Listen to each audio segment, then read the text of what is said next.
भूर्भुवः स्वः तत्सवितुर्वरेण्यं भर्गो देवस्य धीमहि धियो यो नः प्रचोदयात्।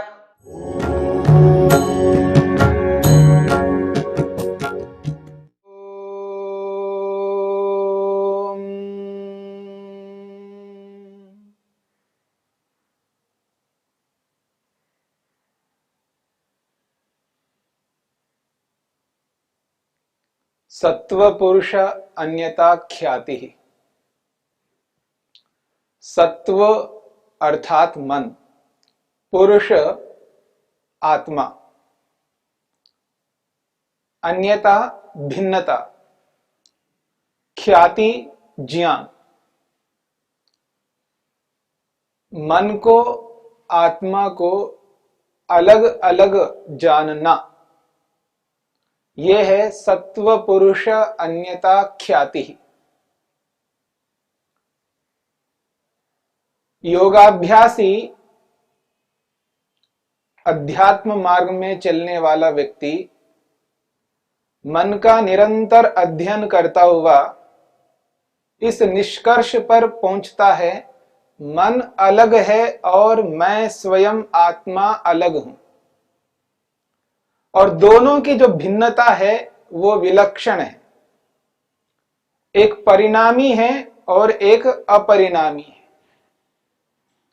मन परिणामी है, बदलाव करने वाला है, बदलने वाला है। मन में निरंतर परिवर्तन होते हैं।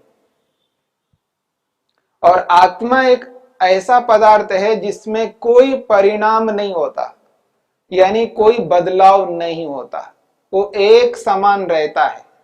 परमात्मा के लिए कहा जाता है परमात्मा एक रस है। एक रस का अर्थ है एक जैसा रहता है, उसमें किसी भी प्रकार का कोई परिवर्तन, कोई विकार, कोई विकृति उत्पन्न नहीं हो सकती। जैसे परमात्मा एक रस रहता है, एक जैसा रहता है, वैसे ही स्वयं हम आत्माएं एक जैसे रहते हैं।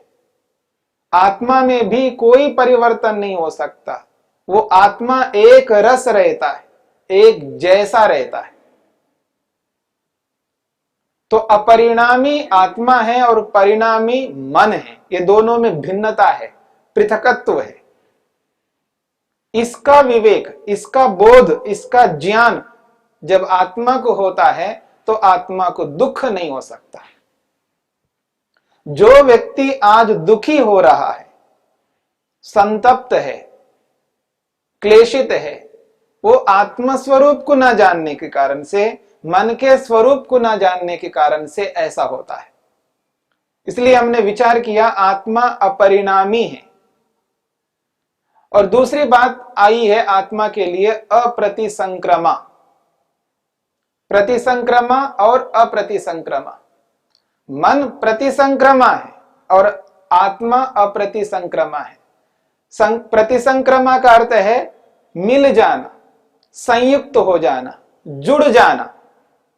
एक पदार्थ दूसरे पदार्थ के साथ जब मिल जाता है, जुड़ जाता है, संयुक्त होता है, संघात को प्राप्त होता है, उसको प्रतिसंक्रमा कहते हैं। आत्मा प्रतिसंक्रमा नहीं है। आत्मा किसी के साथ मिल नहीं सकता, जुड़ नहीं सकता, एकीकरण नहीं हो सकता। एक आत्मा का दूसरे आत्मा के साथ ऐसा जुड़ना नहीं हो सकता जैसे मन किसी रूप के साथ जुड़ जाता है। जैसे दर्पण है, मिरर। दर्पण के सामने यदि गुलाब के फूल को रख दो तो दर्पण मानो गुलाब फूल जैसा हो जाएगा। मन के अंदर उसी स्थिति में जब मन के अंदर रूप आता है, अथवा नेत्रेंद्रिय के माध्यम से, आंखों के माध्यम से जिस रूप को हम देखते हैं, उस रूप को हम नेत्रेंद्रिय के माध्यम से मन तक पहुंचाते हैं। वो रूप मन में जाता है, मानो मन रूप जैसा हो जाता है। जैसे दर्पण के सामने फूल को रखा तो मानो फूल नहीं रहा, वह दर्पण ही फूल हो गया, तो दर्पण फूल की तरह बन गया। उसी प्रकार मन ऐसा हो जाता है, यानी उसका प्रतिबिंब मिरर में, दर्पण में आ गया, दोनों एक जैसे हो रहे हैं, दोनों का मिलाप हो रहा है। फूल का चित्र दर्पण में आ गया, अंकित हो रहा है उसमें, यानी दर्पण के अंदर हमको फूल दिखाई दे रहा है। ऐसे ही मन के अंदर रूप दिखाई देगा। जैसे दर्पण में फूल की आकृति है, वैसे ही मन में रूप की आकृति है, यूं समझ लीजिएगा। यानी वहां दोनों एकीकरण हो रहे हैं, वो दोनों संयुक्त हो रहे हैं। ऐसा आत्मा में नहीं हो सकता। जो प्रतिबिंब है हम देखते हैं दर्पण में, ऐसे ही मन में रूप का प्रतिबिंब, रस का प्रतिबिंब, गंध का प्रतिबिंब, स्पर्श का और शब्द का भी। पर आत्मा में ऐसा नहीं हो सकता। आत्मा सर्वथा पृथक रहता है, अछूता रहता है, अलग रहता है। उसके अंदर कोई प्रतिबिंब ऐसा नहीं आ सकता। इसलिए कहा गया है आत्मा को अप्रतिसंक्रमा। आत्मा घुल मिलने वाला नहीं है, जिस प्रकार मन घुल मिल जाता है। मैंने आपके सामने उदाहरण दिया है, जैसे आटा और पानी दोनों को मिला सकते, घुल मिला सकते, उसको एक रोटी बना दिया, हलवा बना दिया, और भी बहुत सारे पदार्थ हम मिला करके बनाते। ये मकान बना दिया, सीमेंट है, रेत है, इसमें ईंटें हैं, सरिये हैं, पता नहीं क्या क्या है इस मकान के अंदर। सबको मिलाकर के एक बनाया, एक मकान बन गया। इसी प्रकार भौतिक पदार्थ अलग अलग स्थितियों में अलग अलग आवश्यकता के अनुसार एकीकरण होकर के एकत्व को प्राप्त होते हैं, घुल मिल जाते हैं। जैसे दूध में चीनी को घोल दिया। और देखिएगा अभी सर्दियां आ रही हैं, आ गई हैं, और अधिक सर्दी पड़ेगी धीरे धीरे। आदमी ठंडे पानी से स्नान नहीं कर पाता है तो गर्म पानी से स्नान करता है। वहां आप देखेंगे पानी में अलग से आपको अग्नि नहीं दिखाई देती है, पर वो दोनों ऐसे घुले मिले हुए रहते हैं, उनको आप वैसे अलग नहीं देख सकते। जब पानी में हाथ रख करके देखो तो हाथ गर्म हो जाएगा, और मोटे तौर पर यही कहा जाता पानी गर्म हो गया। जैसे अग्नि और पानी घुल मिल रहे हैं वहां पर, वैसा आत्मा घुल मिल नहीं सकता, सर्वथा अलग रहेगा। जब ये बोध, ये ज्ञान, ये विवेक आत्मा को होता है तो उसको दुख नहीं हो सकता। इसलिए कहा अप्रतिसंक्रमा। जिस रूप को व्यक्ति देखना चाहता है वो रूप जब दिखाई नहीं देता है, वो रूप जब व्यक्ति को प्राप्त नहीं हो रहा होता है, तो कितना दुखी होता है व्यक्ति। जो रस व्यक्ति ले रहा है, एक व्यक्ति रस ले रहा है और दूसरा व्यक्ति चाहता है कि मैं भी रस लूं, लेकिन उसको रस नहीं मिल रहा है, कितना दुखी होता है व्यक्ति। एक व्यक्ति गंध ले रहा है, सुगंध ले रहा है, और दूसरे को वो सुगंध नहीं मिल रहा, वो सुगंध उसको प्राप्ति नहीं हो रही है, तो कितना दुखी होता है। बड़ा कोमल स्पर्श, अलग अलग प्रकार के स्पर्श कर रहा है व्यक्ति, स्पर्श से कितना सुख लेता है व्यक्ति। एक व्यक्ति स्पर्श से सुख ले रहा है, एक व्यक्ति को स्पर्श वैसा नहीं मिल रहा है, कितना दुखी होता है। आज आप देखेंगे कानों में ईयरफोन लगा करके कितने लोग ऐसे हैं जो शब्दों को सुनते जा रहे हैं। एक व्यक्ति शब्दों को सुनता जा रहा है और एक व्यक्ति को शब्द ही नहीं मिल रहे, कितना दुखी होता है, तरसता है आदमी उन शब्दों को सुनने के लिए। चाहे वो रूप हो, रस हो, गंध हो, स्पर्श हो, शब्द हो। जब ये पांचों विषय व्यक्ति को नहीं मिलते हैं तो व्यक्ति कितना दुखी होता है, इसका अंदाजा आप लगा सकते हैं, क्योंकि इसमें सभी गुजर रहे हैं, सभी लोगों को एहसास है और सारी दुनिया इन पांचों विषयों के पीछे दौड़ रही है। और जब ये विषय नहीं मिल रहे होते हैं, कितनी दुखी होती है दुनिया। परंतु जिसको हम योगाभ्यासी कहते हैं, जो योग कर रहा है, जो अध्यात्म मार्ग पर अग्रसर हो रहा है, अध्यात्म मार्ग पर चल रहा है, वो व्यक्ति इस बात का एहसास करता है आत्मा और मन दोनों अलग अलग है। और आत्मा में वो स्थिति नहीं है कि कोई वस्तु उसमें आकर के मिल जाए, उसके साथ घुल मिल जाए। क्यों? वो एहसास करता है मैं अप्रतिसंक्रमा हूं, मैं घुल मिलने वाला नहीं। ये जो बोध है, ये विशिष्ट बोध है, व्यक्ति को विशेष ज्ञान है। इससे व्यक्ति को दुख नहीं होता है। कितना ही अच्छा रूप हो, नहीं मिल रहा है तो नहीं मिल रहा है, उसे एहसास होता है कि वो जो रूप नहीं मिल रहा है किसी कारण से नहीं मिल रहा है, किसी ने प्रतिबंध लगाया या और कोई भी कारण है। प्रत्येक आत्मा स्वतंत्र है।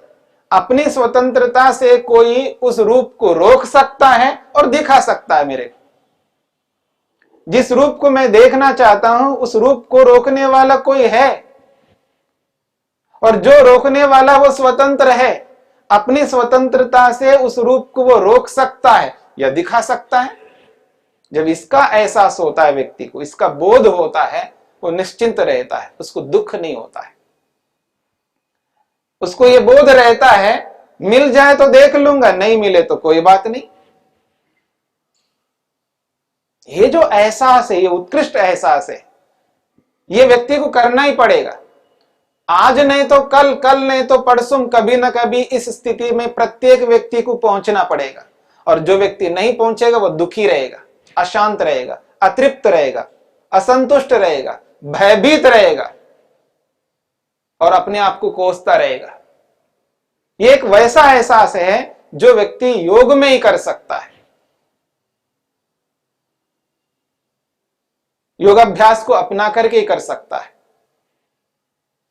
तो आत्मा अप्रतिसंक्रमा है, ना घुल मिलने वाला है, किसी के साथ घुल मिल नहीं सकता, किसी के साथ जुड़ करके एकीकरण नहीं हो सकता आत्मा का। तो अपरिणामी के साथ साथ आत्मा अप्रतिसंक्रमा है। इतना ही नहीं, ये रूप, रस, गंध, स्पर्श, शब्द ये आत्मा में नहीं मिल रहे, इसके साथ साथ ज्ञान आत्मा में नहीं मिल सकता, ज्ञान आत्मा में प्रवेश नहीं कर सकता। इस बात को भी समझना है। इसलिए महर्षि वेदव्यास कहते हैं ये जो ज्ञान है, चाहे वो ज्ञान अविद्या रूप में है, वो तत्वज्ञान के रूप में, ये भी आत्मा में प्रवेश नहीं कर सकता। इस बात को भी समझना है हमें। जितना भी ज्ञान आज हम प्राप्त कर रहे हैं, किसी रूप में प्राप्त कर रहे हैं, चाहे वो प्रत्यक्ष रूप में ज्ञान प्राप्त कर रहे हैं या अनुमान के माध्यम से प्राप्त कर रहे हैं या आगम यानी शब्द प्रमाण के माध्यम से प्राप्त कर रहे हैं, जो कुछ भी आज हमारे पास ज्ञान है और जो कुछ भी ज्ञान प्राप्त किया जाएगा, ये सारा का सारा आत्मा में नहीं रह सकता। इस बात को भी हमें समझना है। इसलिए वेदव्यास लिखते हैं ये जो ज्ञान है ये आत्मा में नहीं रहता, ये मन में रहता है। मनसी वर्तमान पुरुषे व्यपदिश्यते, मन में रहता हुआ पुरुष में कहा जाता है। रहता तो मन में, लेकिन उस मन में रहने वाले ज्ञान को देख देख करके आत्मा खुश रहता है, यानी अपने आप को शांत रखता है, वो भोगता है, देख करके खुश होने वाला है। वो आत्मा में प्रवेश नहीं हो सकता। क्यों? अप्रतिसंक्रमा कहा है। जैसे ज्ञान प्रवेश नहीं कर सकता, वैसे ये अज्ञान, मूर्खता, अविद्या ये भी आत्मा में प्रवेश नहीं कर सकता। और जो कुछ भी मुझ में अज्ञान है, मूर्खता है, जो मैं इस बात को एहसास करता हूं मुझ में मूर्खता है, तो वो मूर्खता आत्मा में नहीं है, मुझ में है का अर्थ है मेरे मन में है, ऐसा समझना है हमें। तो अविद्या रूपी जो ज्ञान है, अविद्या, अस्मिता, राग, द्वेष और अभिनिवेश रूपी जो क्लेश है, ये क्लेश भी मन में रहते हैं। और उन क्लेशों के कारण से जो भी कर्म हम करते हैं, चाहे वो पुण्य कर्म करते हैं चाहे वो पाप कर्म करते हैं, उन कर्मों का एक अधर्म बनता है, एक धर्म बनता है, जिसको योग की भाषा में धर्माधर्म कहते हैं। वो धर्माधर्म भी मन में रहता है, आत्मा में नहीं रह सकता। और देखिएगा, उस धर्माधर्म से जो भी फल मिलता है, वो फल सुख के रूप में या दुख के रूप में, वो फल सुख और दुख के रूप में फल है, वो सारा का सारा फल भी मन में रहेगा।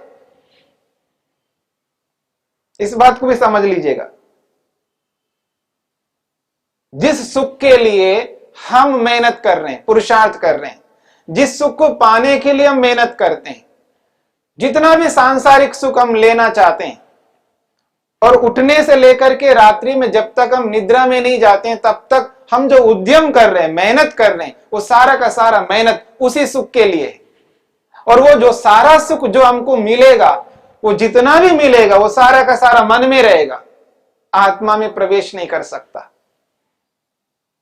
अथवा जो कोई भी हमें दुख देगा, या जो कुछ भी आज हमको दुख प्राप्त हो रहा है और आगे जो प्राप्त होगा वो दुख भी मन में रहेगा।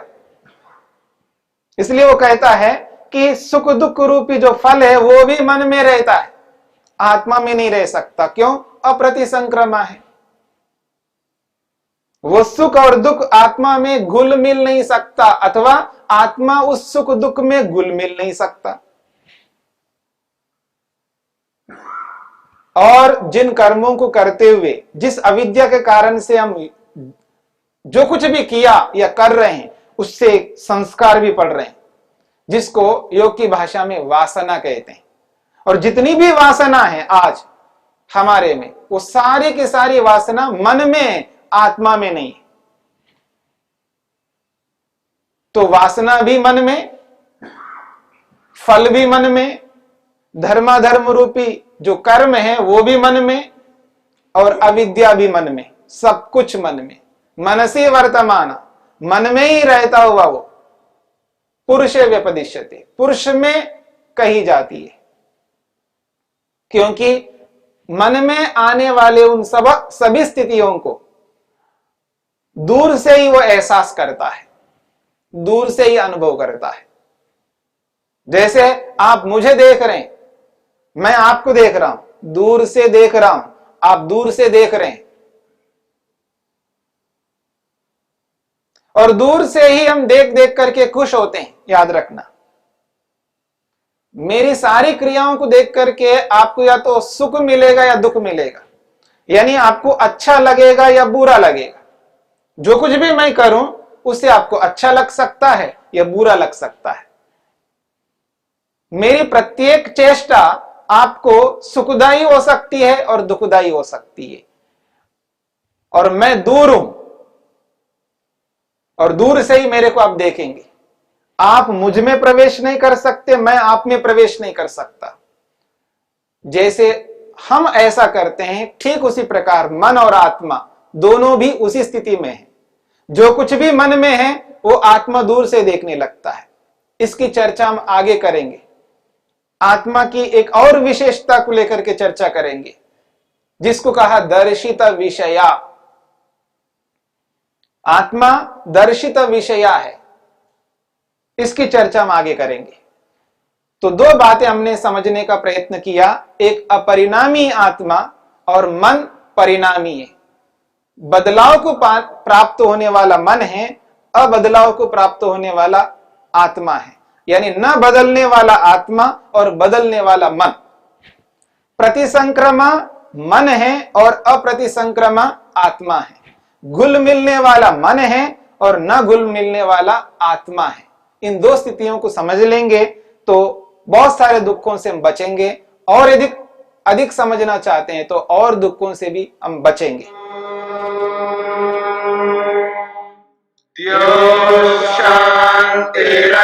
शान्तिरन्तरिक्षं शान्तिः पृथिवी शान्तिरापः शान्तिरोषधयः